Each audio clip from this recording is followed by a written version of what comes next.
Ob izidu knjige Opazovalec, El Espectador, Joseja Ortega y Gasseta, bi spregovorila nekaj misli o avtorju. Ker pričakujem, da boste knjigo sami prebrali. Zelo zanimivo in jo zelo priporočam. Rodil sem se na tiskarskem stroju, je v neki priliki rekel naš mislec, filozof Ortega y Gasset, avtor dela, ki ga predstavljamo.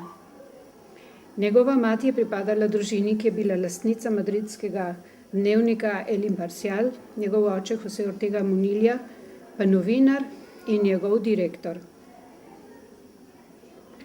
Rojen v tem okolju leta 1883, se je že kot otrok kmalu naučil zanimati se za vsakdanjo kroniko negotovega in raznolikega dogajanja. To zanimanje je značilna poteza celotnega njegovega življenja. Pred neprestano spreminjajočim se kaosom novic se je kot filozof naučil zavzeti distanco. Prav gotovo je intuitivno zaznal, kaj pomeni, če se neprevidno izgubiš v vrtincu čutnih vtisov. Če ga gledamo iz osebnega vidika, z lahkoto spoznamo, kako je postal filozof zamišljenosti, izpraševanja, odmaknjenosti pred nepregledno in zapleteno okoliščino. To je njegova beseda.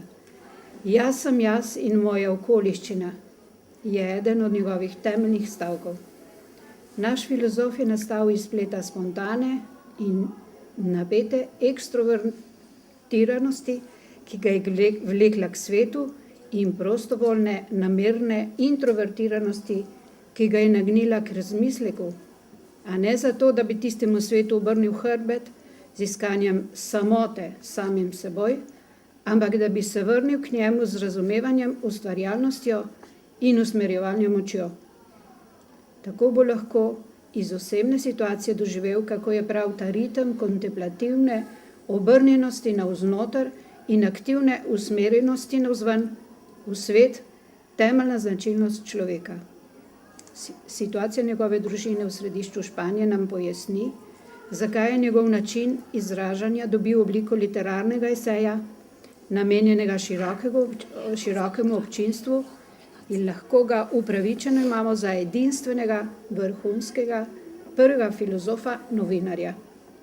Ne piše za svoje kolege na univerzi v jeziku profesorja metafizike, kar je sicer bil, o visoki specializirani obrti, ki je tehnična filozofija, ampak vsem, ki so sposobni misliti in hočejo misliti. Misel se zgodi za in zaradi življenja. Misliti je vitalna funkcija.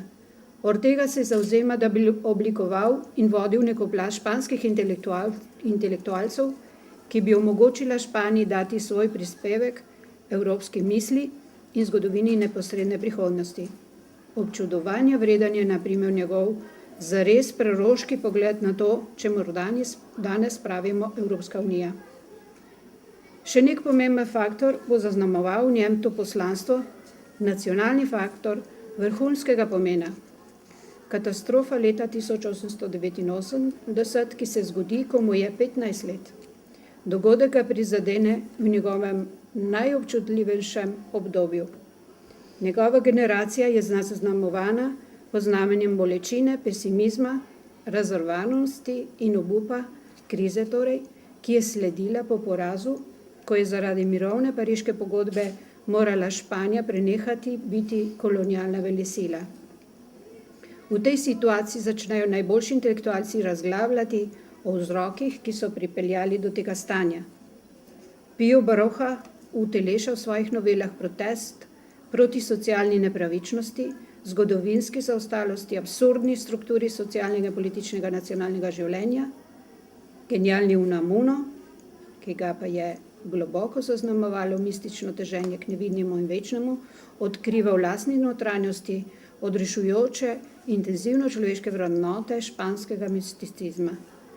V tem vzdušju raste Ortega y Gasset. Njegovo sporočilo je sledeče. Hiba Španije tiči v individualizmu ljudi, skupin, regij. Ni enotnosti, ni nemira, ni zanimanja za idejo nacionalnega projekta, vsakega zanima le lastno življenje v ozkem območju brez horizonta. In tako se vsi izgubljamo v nekakšnem labirintu, ko se sprehajamo znotraj samih sebe. Po svoji lastni naravi pa življenje prosi, da bi ga posvetili nalogi, ki bi presegala to naše posamično malo življenje in tako bi bilo lahko doseči spanje strnjenost v sebi, ki pa bi jo navdihovala navdušena zavest nacionalnega poslanstva. To bi bilo mogoče doseči le z elito, ki bi imela voditeljske sposobnosti, ideje in ustvarjalni pogum.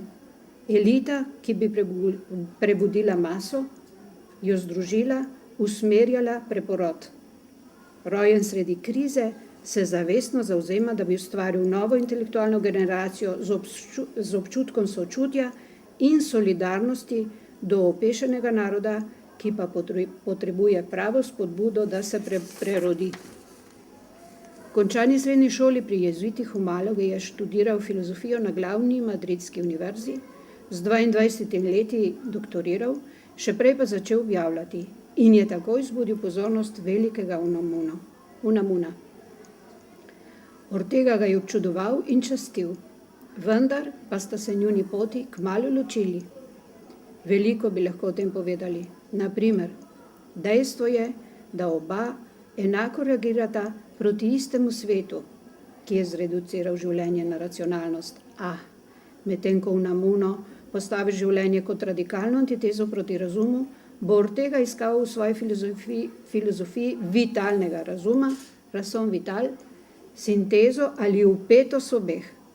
Življenje ima svojo lastno racionalno strukturo, ki jo je mogoče odkriti z razmislekom, se z njo spospasti, jo ustvarjalno uresničevati.